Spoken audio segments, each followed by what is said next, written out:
El imitador. Me llamo Horacio. Tengo 46 años y vivo en una chacra a unos kilómetros de El Dorado, en Misiones, desde hace 12. No soy de acá originalmente. Soy de Posadas y me vine cuando tuve la oportunidad de arrendar esta propiedad que tiene una parte de monte en el fondo y que me permite combinar el trabajo de la chacra con algo de madera que complementa los ingresos.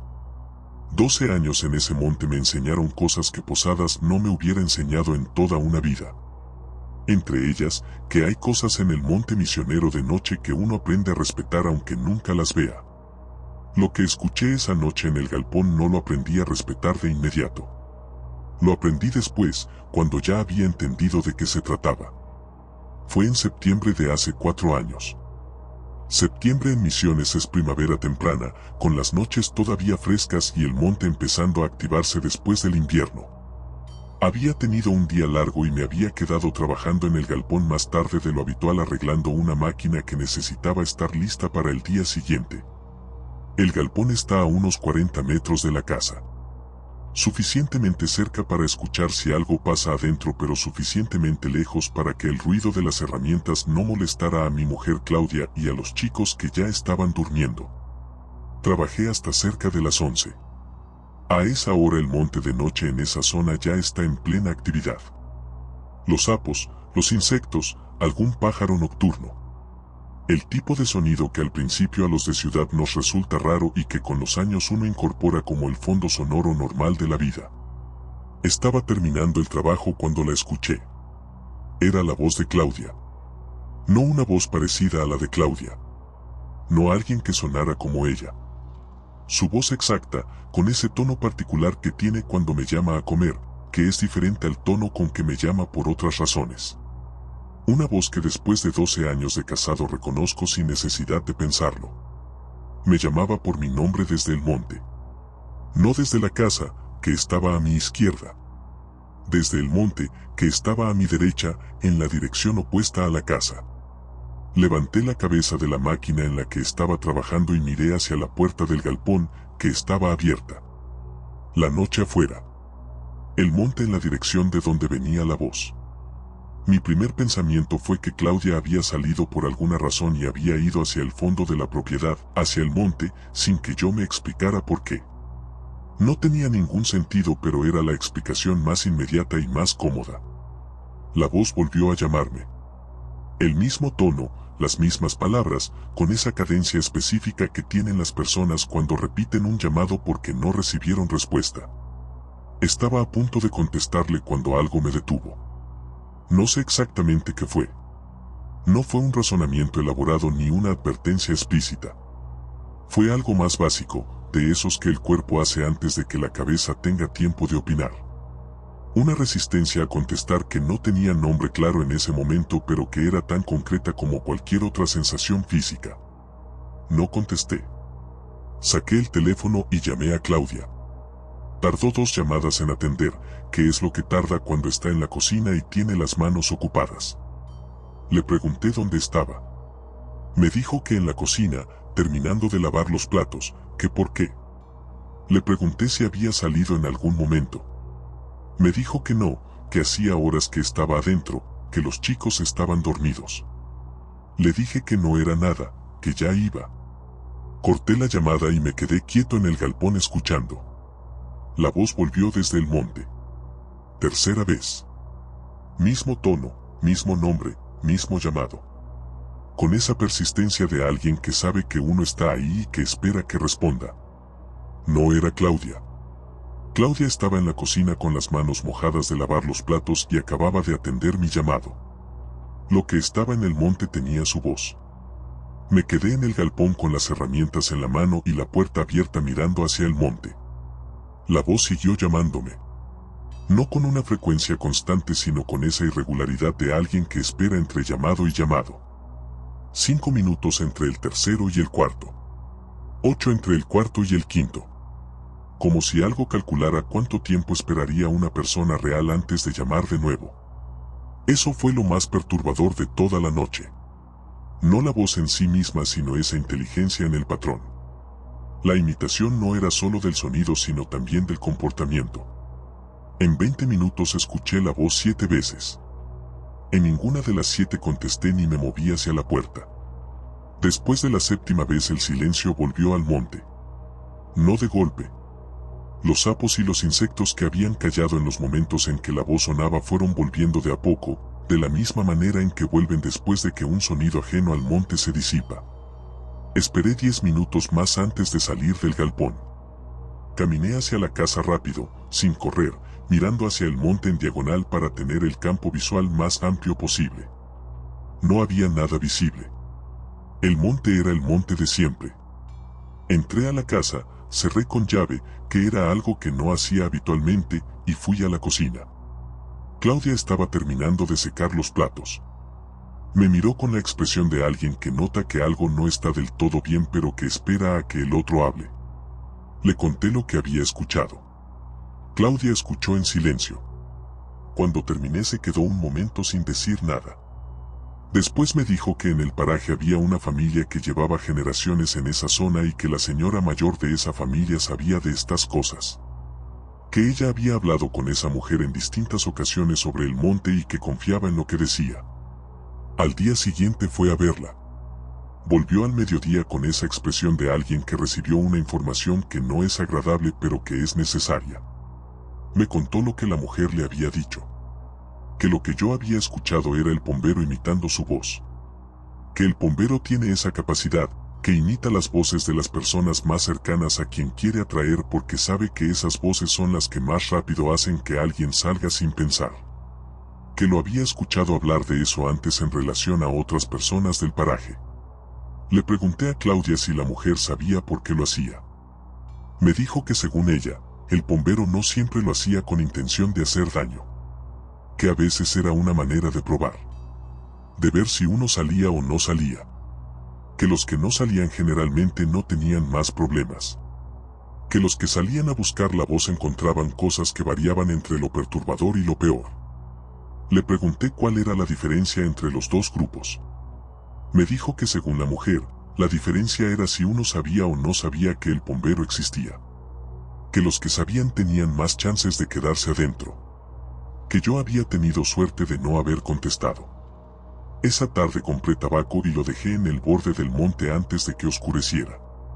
No como un acto de fe ni como una ceremonia. Como lo que era. Un reconocimiento de que algo vivía en ese monte y de que yo prefería tener una relación con ese algo que no incluyera que imitara la voz de mi mujer de noche. La señora mayor del paraje me dijo después, cuando la fui a ver yo también, que había hecho bien. Que el tabaco era la manera de establecer un trato de respeto mutuo. Que no garantizaba que el bombero no se hiciera presente sino que establecía que uno reconocía su existencia y que eso cambiaba la naturaleza de los encuentros. Le pregunté si volvería a escuchar la voz de Claudia. Me dijo que si mantenía el trato, probablemente no. Han pasado 4 años. El tabaco sigue en el borde del monte todas las noches. Es una rutina tan incorporada como apagar las luces antes de dormir. No volví a escuchar la voz de Claudia desde el monte. Pero hay algo que cambió en la manera en que trabajo de noche en el galpón. Cuando escucho que alguien me llama desde una dirección que no corresponde, no contesto sin verificar. Llamo por teléfono primero. Y si del otro lado de la línea Claudia me dice que está en la cocina y que no salió, sigo trabajando con la puerta del galpón cerrada y no la abro hasta que sea hora de ir a dormir. Porque aprendí esa noche que hay voces en el monte misionero que suenan exactamente como las personas que uno más quiere. Y que esa exactitud es precisamente la señal de que no son ellas. Las marcas del amanecer. Me llamo Griselda. Tengo 63 años y vivo en un paraje rural del norte correntino desde que me casé, hace más de 40 años. Antes de eso viví en el pueblo más cercano con mis padres, así que conozco esta zona de toda la vida. El campo, el monte, las costumbres que se aprenden sin que nadie las enseñe formalmente pero que son parte de cómo se vive acá. Una de esas costumbres es la ofrenda. La aprendí de mi suegra, que la aprendió de la suya. No como algo misterioso ni como una práctica que requiriera explicación elaborada. Como parte de la rutina de vivir al lado del monte. como cerrar las ventanas antes de que llueva o revisar los animales al atardecer. Algo que se hace porque así se hace y porque las razones son suficientemente claras para quien vive en este lugar. La única vez que no lo hice me lo hicieron notar de una manera que no necesitó palabras. Fue en agosto de hace 6 años. Mi hermana en el pueblo tuvo un problema de salud que requirió que yo fuera a ayudarla de urgencia. No fue algo grave al final, pero en el momento en que me llamaron pareció grave y salí rápido. Mi marido estaba en el campo en ese momento, en un trabajo que no podía dejar, y acordamos que mi hijo Ramiro, que en ese entonces tenía 16 años, se quedara en la casa. No era la primera vez que Ramiro se quedaba solo. Era un chico responsable y conocía la propiedad y las rutinas de siempre. Lo que no le había explicado bien, lo que di por sentado porque era parte tan natural de la rutina que nunca lo había dicho en voz alta como instrucción, era la ofrenda. Salí apurada y no la dejé. Tampoco se la pedí a Ramiro porque no se me ocurrió que fuera necesario pedírselo. La ofrenda era algo que yo hacía siempre y automáticamente y no estaba en mi cabeza como algo que alguien más tuviera que hacer en mi ausencia. Estuve 3 días en el pueblo con mi hermana. La primera noche Ramiro me llamó tarde, cerca de las 11, para decirme que estaba bien pero que había escuchado cosas afuera de la casa que no le cerraban. No me pudo describir bien qué cosas. Dijo que eran sonidos que no reconocía como de ningún animal del campo que él conociera. Que venían de distintos puntos alrededor de la casa y que a veces parecían más cerca y a veces más lejos. Le dije que probablemente era el viento o algún animal del monte y que cerrara las ventanas y durmiera tranquilo. La segunda noche no me llamó. Al día siguiente, cuando hablamos de mañana, me dijo que había pasado mala noche. Que los sonidos habían sido más frecuentes que la noche anterior. Que en algún momento había sentido, sin poder explicar por qué, que algo estaba adentro de la casa aunque todas las ventanas y la puerta estuvieran cerradas con llave. Que había revisado todos los cuartos y no había encontrado nada. Le dije que era la soledad que jugaba con la imaginación, que faltaba poco para que yo volviera. La tercera noche me llamó cerca de la medianoche. No asustado, Ramiro no es un chico que se asuste fácil, pero con una voz que tenía algo que yo reconocí como algo entre el cansancio y la incomodidad genuina. Me dijo que esa noche era peor. Que los sonidos eran casi constantes. Que la sensación de no estar solo en la casa era tan fuerte que no podía dormir aunque supiera que no había nadie.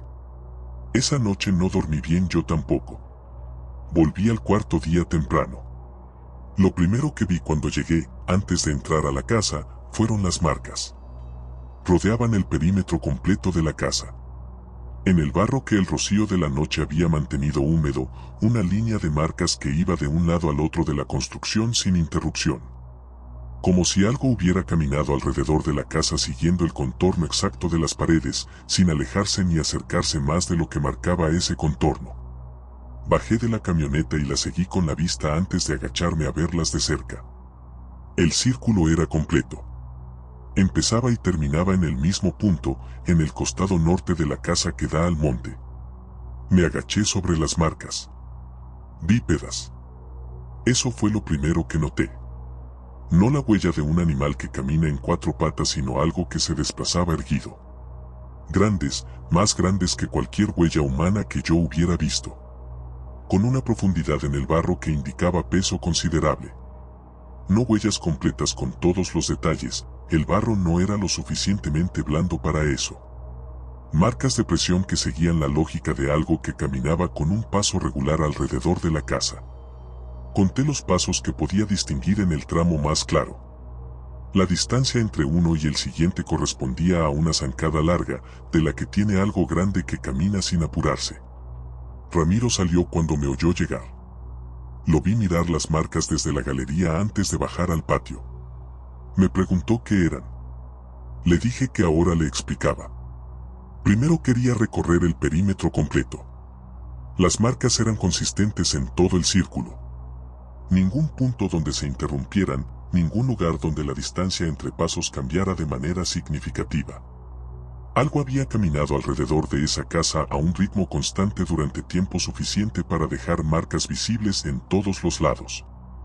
Cuando terminé de recorrer el perímetro volví al punto de inicio, el costado norte. Desde ahí miré hacia el monte. El monte estaba a unos 70 metros. No había ninguna marca visible entre el monte y la casa.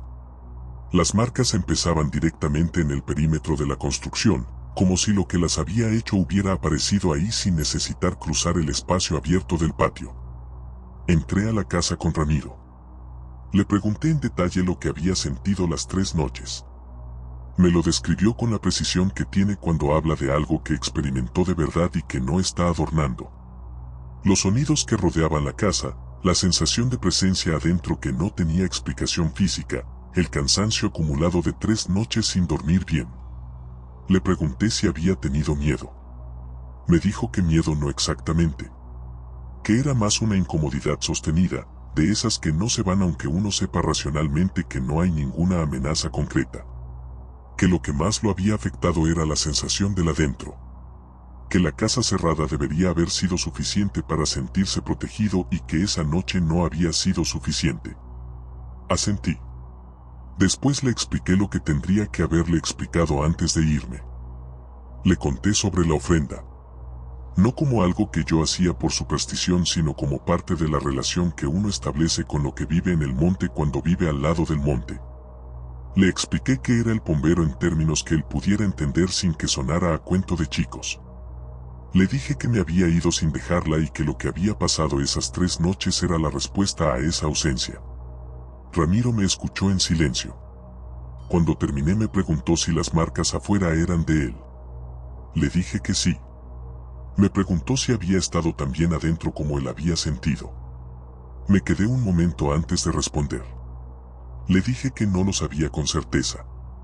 Que lo que los más viejos del paraje decían era que el pombero no entraba a las casas donde había trato establecido. Que sin la ofrenda el trato había estado suspendido esos 3 días. Que lo que él había sentido adentro podría haber sido la presencia de afuera siendo percibida a través de las paredes. O podría haber sido otra cosa. Le dije que prefería no saberlo con más detalle. Esa tarde dejé la ofrenda en el borde del monte antes de que oscureciera. El doble de lo habitual, que fue una decisión que tomé sola sin que nadie me la sugiriera. Esa noche dormimos bien los dos. Desde esa vez Ramiro sabe lo que hay que hacer cuando yo no estoy. No porque yo se lo haya repetido más de una vez, sino porque las 3 noches de ese agosto le dieron suficiente argumento para no necesitar que yo se lo repitiera. Hay una sola cosa que no le conté a Ramiro ese día y que tampoco le conté después. Cuando recorría el perímetro de la casa siguiendo las marcas, en el costado este donde había un charco más grande que el resto por la manera en que escurre el agua del techo, había algo diferente a los demás puntos. En ese charco las marcas eran más profundas. Como si en ese punto algo se hubiera detenido más tiempo que en el resto del recorrido. Orientado hacia la ventana del cuarto donde dormía Ramiro. No se lo conté porque ya tenía suficiente con lo que había vivido esas 3 noches. Y porque hay cosas que es mejor saber uno solo. Si sentiste algo con la historia anterior, espera a escuchar la que viene. Si esto te está atrapando, puedes dejar tu like y suscribirte. El que cuidaba las gallinas. Me llamo Aurelio. Tengo 67 años y viví en un paraje rural cerca de Ingeniero Juárez, en Formosa. Durante 32 años antes de mudarme al pueblo cuando mi mujer tuvo problemas de salud que requerían estar más cerca de la atención médica. No soy una persona que crea en cosas sin evidencia. Pasé 32 años en ese campo trabajando de manera práctica, resolviendo problemas con lo que tenía a mano, sin tiempo ni disposición para andar buscando explicaciones que no fueran concretas. Lo que voy a contar tiene una evidencia tan concreta que nunca necesité buscarle otra explicación. Cuando llegué a ese paraje tenía 35 años y una familia pequeña. Mi mujer, 2 hijos chicos y las ganas de hacer funcionar una propiedad que habíamos comprado con lo que habíamos ahorrado durante años. Una de las primeras cosas que hicimos fue armar un gallinero. No grande ni sofisticado. Un gallinero de campo, con el material que teníamos, que cumplía su función de mantener las gallinas dentro y los predadores afuera de la manera más básica posible. El problema de los zorros era conocido en el paraje. Todos los vecinos lo tenían. La zona tenía una población de zorros considerables que de noche atacaban los gallineros con una frecuencia que hacía que mantener gallinas fuera una lucha constante entre producción y pérdida. Algunos vecinos habían invertido en gallineros más seguros.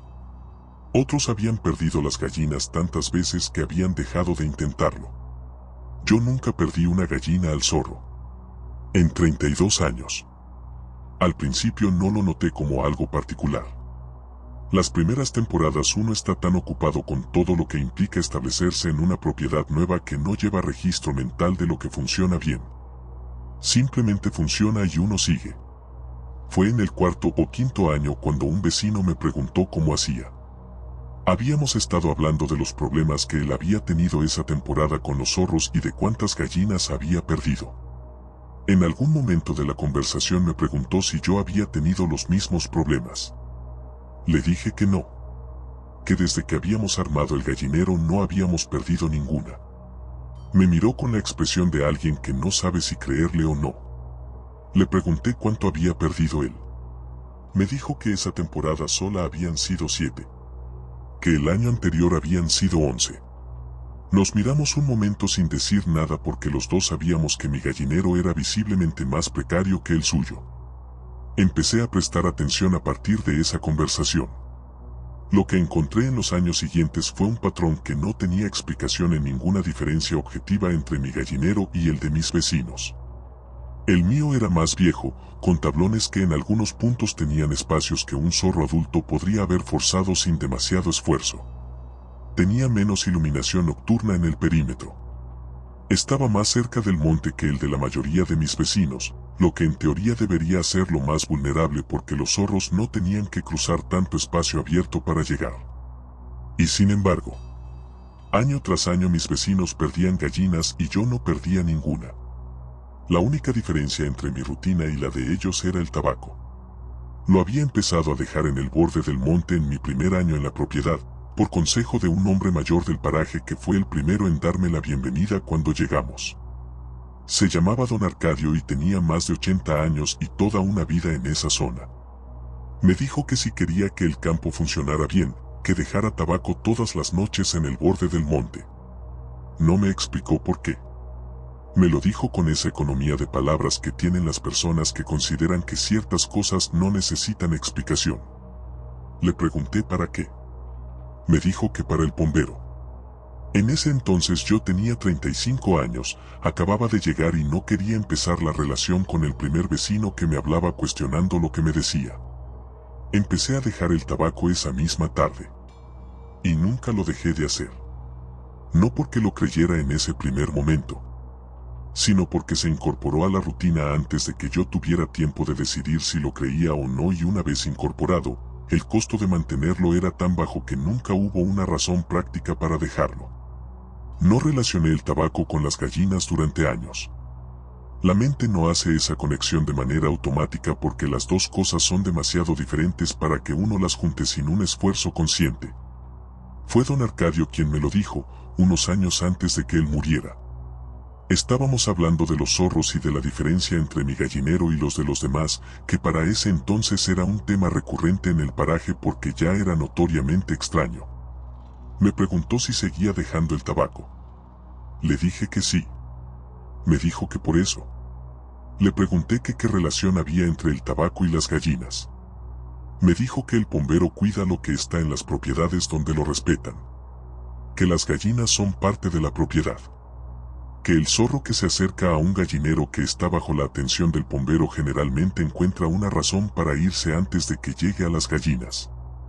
Le pregunté si él lo había visto alguna vez ahuyentar un zorro. Me dijo que no, que esas cosas no se ven. Que se notan en lo que no pasa. Me mudé al pueblo hace 3 años. Vendí la propiedad a una familia joven que venía de la ciudad y que tenía ganas de hacer lo mismo que yo había hecho 32 años atrás. Buena gente, trabajadora, con las mismas ganas de construir algo que yo había tenido cuando llegué. Les mostré todo sobre la propiedad durante los días de la transición. El pozo, la bomba, el gallinero con sus particularidades, los sectores del campo que en distintas épocas del año requerían más atención. No les conté lo del tabaco. No porque quisiera ocultarles algo, sino porque cuando llegué al momento en que hubiera tenido que mencionarlo, algo en la manera en que me miraban cuando hablaba de las cosas más prácticas de la propiedad me dijo que ese no era el momento ni la persona adecuada para esa conversación. Que lo iban a tomar de una manera que no correspondía y que el resultado iba a hacer que no lo hicieran. Pensé que si las gallinas sobrevivían igual que habían sobrevivido durante 32 años, ya buscaría el momento de explicarles. 2 semanas después de que se mudaran me llamaron para preguntarme algo sobre la bomba de agua. Al final de la conversación, casi al pasar, el hombre me preguntó si yo había tenido problemas con los zorros en el gallinero. Le dije que nunca. Se quedó callado un momento. Me dijo que ellos habían perdido 4 gallinas en la primera semana. Le pregunté cómo estaba el gallinero. Me dijo que igual que cuando lo habían recibido. Sin modificaciones. Nos quedamos en silencio un momento. Le pregunté si podía pasarme a ver un día de esa semana. Me dijo que sí. Fui 2 días después. Caminé con él alrededor de la propiedad como había caminado yo tantas veces. Le señalé el borde del monte en el sector norte, que era el punto donde yo siempre había dejado el tabaco. Le expliqué lo que don Arcadio me había explicado a mí 30 años atrás. Me escuchó con esa atención de alguien que está dispuesto a escuchar porque tiene un problema concreto que no le cierra. Cuando terminé me preguntó si yo lo creía. Le dije que en 32 años no había perdido una gallina al zorro mientras mis vecinos perdían decenas cada año. Que mi gallinero era objetivamente el más precario del paraje. Que la única diferencia entre mi rutina y la de ellos era el tabaco. Que lo creía en la medida en que la evidencia me alcanzaba para creerlo. Que si él encontraba otra explicación para esa diferencia yo estaba dispuesto a escucharla. No encontró ninguna. Me llaman de vez en cuando todavía. Para preguntas sobre la propiedad, para comentar cómo va el campo. Cada tanto me mencionan las gallinas. Desde la semana en que empezaron a dejar el tabaco no perdieron ninguna más. No me lo dicen como una confirmación de lo que yo les había explicado. Me lo dicen como un dato, con esa neutralidad de los que prefieren no sacar conclusiones en voz alta. Pero los dos sabemos lo que significa. Y los dos sabemos que mientras el tabaco esté en el borde del monte todas las noches, el gallinero está en buenas manos. Aunque esas manos no sean las nuestras. La noche de la tormenta. Me llamo Evaristo. Tengo 58 años y trabajo como capataz de estancias en el sur de Corrientes desde los 22. 36 años en el campo correntino, en distintas propiedades, con distintos dueños y distintos equipos de trabajo. Es suficiente tiempo como para conocer ese campo de una manera que no se aprende en ningún otro lado. Conozco las tormentas del sur correntino. Sé cómo afectan a los animales, sé cómo afectan al campo, sé lo que uno encuentra a la mañana siguiente después de una noche de lluvia fuerte. Lo que encontré esa mañana después de la tormenta de octubre no lo había visto en 36 años. Fue en octubre de hace 2 años.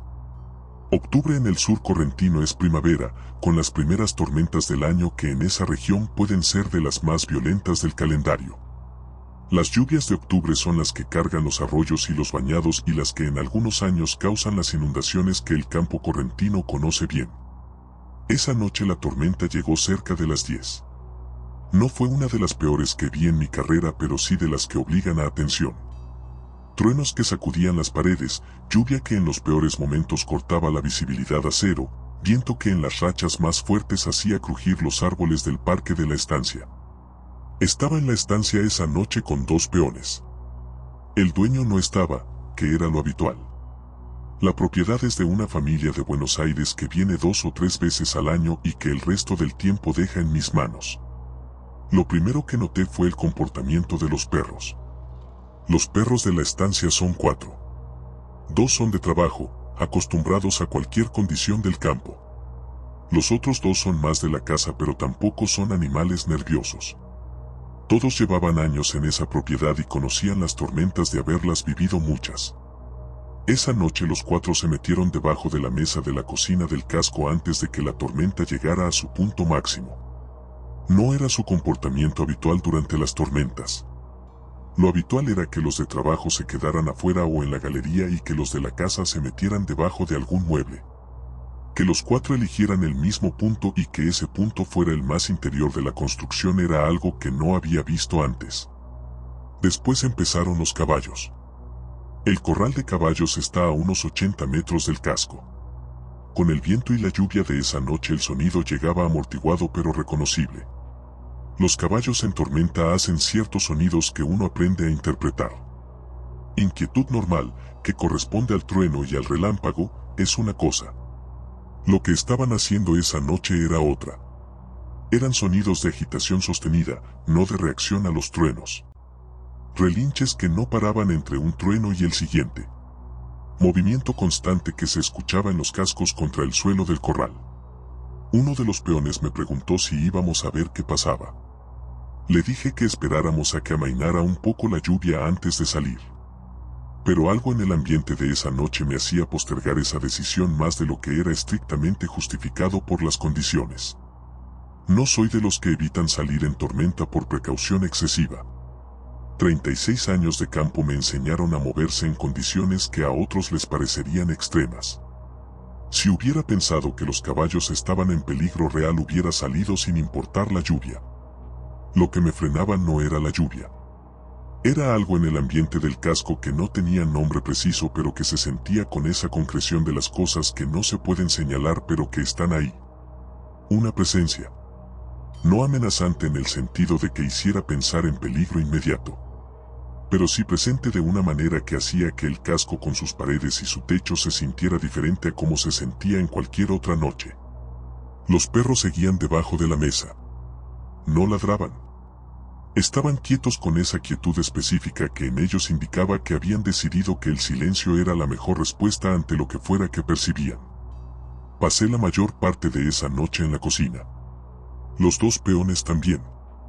Nadie lo propuso formalmente. Fue una de esas decisiones que se toman sin tomarlas, donde de repente uno nota que los 3 están en el mismo cuarto y que ninguno tiene intención de irse a dormir. Hablamos de cosas de trabajo. De lo que había que hacer al día siguiente, de cómo iba a quedar el campo después de la lluvia, del estado de un alambrado que necesitaba atención. Conversaciones normales que servían para darle a la noche una textura de normalidad que el ambiente del casco no terminaba de tener. En algún momento de la madrugada la tormenta empezó a ceder.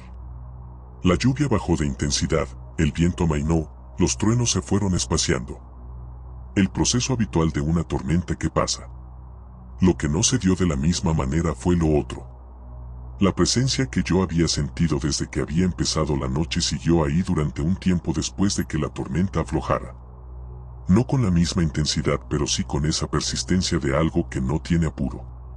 Los caballos se calmaron cerca de las 4 de la mañana. Los perros salieron de debajo de la mesa un rato después. A la primera luz salí a revisar. Empecé por los caballos. Estaban bien, sin ningún daño visible, aunque con esa tensión que queda en los animales después de una noche de agitación que no suele desaparecer rápido. Después revisé el casco. Las marcas estaban en el barro que la lluvia había dejado alrededor de la construcción. El suelo en condiciones normales no era tan blando, pero una noche entera de lluvia intensa lo había dejado en el estado ideal para registrar cualquier huella con precisión. Rodeaban el casco completo. Seguí la línea de marcas desde el punto donde las encontré primero, en el costado sur, hacia el este, hacia el norte, hacia el oeste, de vuelta al sur. Cerraban el círculo sin interrupción. Bípedas. Grandes. Con esa profundidad que corresponde a algo pesado que camina con paso regular. En 36 años de trabajo en estancias correntinas había visto muchas cosas en el barro después de la lluvia. Huellas de animales de todo tipo, de personas, de maquinaria. Nunca había visto algo así. No era la primera vez que encontraba marcas del bombero en esa estancia. En años anteriores había encontrado señales de su presencia en distintos puntos de la propiedad, siempre en el borde del monte, nunca cerca del casco. Eso era lo que diferenciaba esta noche de todas las anteriores. No había estado en el borde del monte. Había estado en el casco. Le conté al dueño cuando llamó esa semana para saber cómo había quedado el campo después de la tormenta. Le conté la agitación de los animales, los perros debajo de la mesa, la presencia que había sentido durante la noche. Y las marcas. El dueño me escuchó en silencio. Cuando terminé me preguntó si la estancia había tenido algún problema esa noche más allá de lo que yo describía. Si había habido daños en alguna estructura, si faltaba algún animal, si había algo concreto que hubiera salido mal. Le dije que no. Que todo estaba en orden. Que la tormenta había dejado el campo como lo dejan las tormentas de octubre, pero que nada había salido peor de lo habitual. Me dijo que entonces probablemente estaba bien. Le pregunté a qué se refería. Me dijo que esa estancia tenía la costumbre del tabaco desde antes de que él la comprara. Que el administrador anterior se lo había explicado cuando hicieron la transacción. Que él lo mantenía no porque lo creyera de manera absoluta, sino porque el costo era mínimo y porque en los años que llevaba siendo dueño de esa propiedad las cosas habían funcionado bien. Le pregunté si creía que lo de esa noche había sido protección o amenaza. Se quedó callado un momento. Me dijo que en su interpretación, si una tormenta de esa magnitud activa algo que rodea el casco toda la noche y a la mañana todo está en orden. La interpretación más razonable era que lo que había rodeado el casco había estado cuidando lo que había adentro. Que quizás la tormenta no solo era lluvia y viento. Que quizás la tormenta también traía otras cosas y que algo se había asegurado de que esas cosas no entraran. Esa interpretación no la tenía cuando empecé esa noche. La fui construyendo en los días siguientes mientras procesaba lo que había vivido. No de manera que me convenciera completamente, pero sí de una manera que era la única que hacía que todos los elementos encajaran. La presencia constante durante la noche. La agitación de los animales que no correspondía solo a la tormenta. Los perros que eligieron el silencio. Las marcas que rodeaban el casco completo con una regularidad que no era aleatoria. Y el hecho de que a la mañana siguiente todo estuviera en orden. Hay noches en el campo correntino en que uno entiende que lo que vive en el monte y lo que uno construye al lado del monte no son dos cosas separadas. Que son parte del mismo sistema. Y que ese sistema, cuando funciona bien, protege las dos partes. Esa noche de octubre fue la evidencia más clara que tuve en 36 años de trabajo de que ese sistema existe. Y de que esa noche, por las razones que fueran, había funcionado. Lo que dejó de escucharse. Me llamo Catalina. Tengo 71 años y vivo en el mismo paraje rural cerca de San Pedro, en Misiones, desde que me casé a los 22. Casi 50 años en el mismo lugar, con el mismo monte detrás y el mismo cielo arriba. No conozco otra cosa y a esta altura no necesito conocerla. Lo que voy a contar no es una historia de miedo.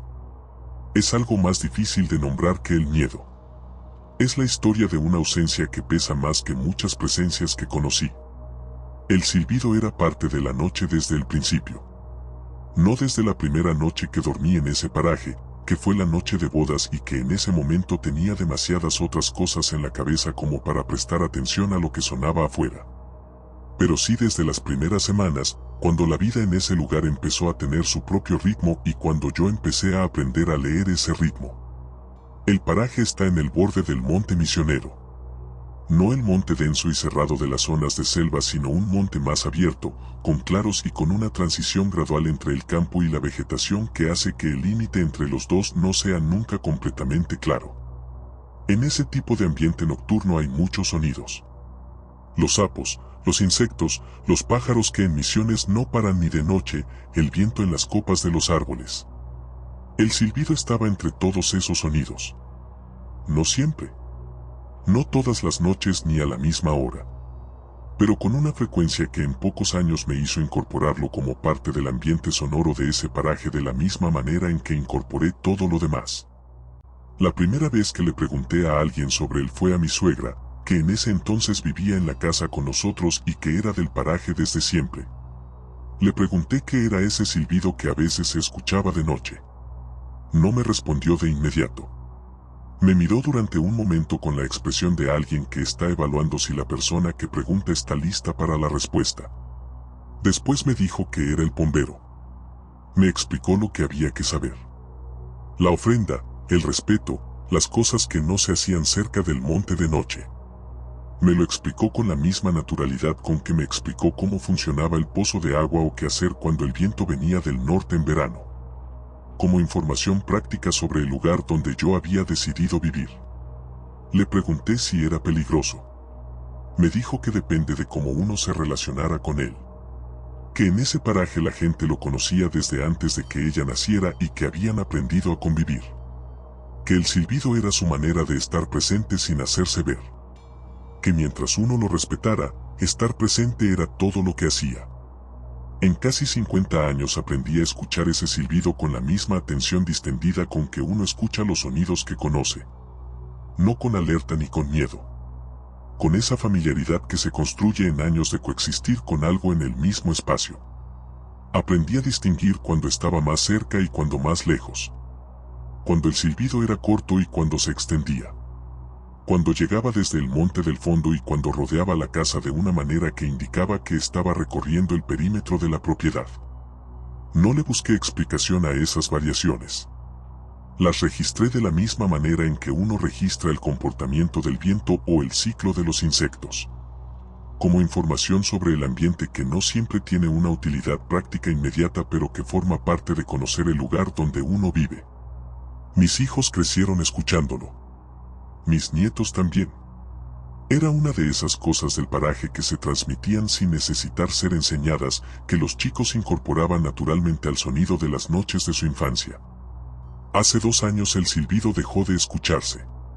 No fue algo que noté de inmediato porque la ausencia de algo habitual tarda más en registrarse que la presencia de algo nuevo. Los primeros días simplemente pasaron. La primera semana pasó. Fue hacia el final de la segunda semana cuando algo en las noches empezó a sentirse diferente y cuando tardé unos días más en identificar qué era lo que faltaba. El silbido no estaba. No esa noche. No la siguiente. No en las semanas siguientes. Al principio busqué explicaciones temporales. Que se había movido a otro sector del monte. Que había una época del año en que no se escuchaba y que yo nunca había notado porque nunca había prestado esa atención específica. Que las condiciones del tiempo de ese periodo habían afectado la propagación del sonido. Todas las explicaciones que me di eran insuficientes porque el silbido había estado durante 50 años en todas las épocas, en todas las condiciones de tiempo, en todas las estaciones. No había razón para que dejara de estar. Le pregunté a los vecinos más viejos del paraje si ellos también lo habían notado. Los que llevaban suficientes años en el lugar lo confirmaron sin que yo tuviera que explicarles demasiado. Que sí, que también lo habían notado. Que también les resultaba extraño. Que también estaban esperando que volviera y que no había vuelto. Uno de ellos, un hombre de más de 80 años que es el más viejo del paraje, me dijo algo que desde entonces no pude sacarme de la cabeza. Me dijo que cuando el bombero se va de un lugar es porque algo cambió en ese lugar. Que él no se va sin razón. Que siempre hay algo que lo lleva a moverse. Le pregunté qué podía haber cambiado. Me miró durante un momento.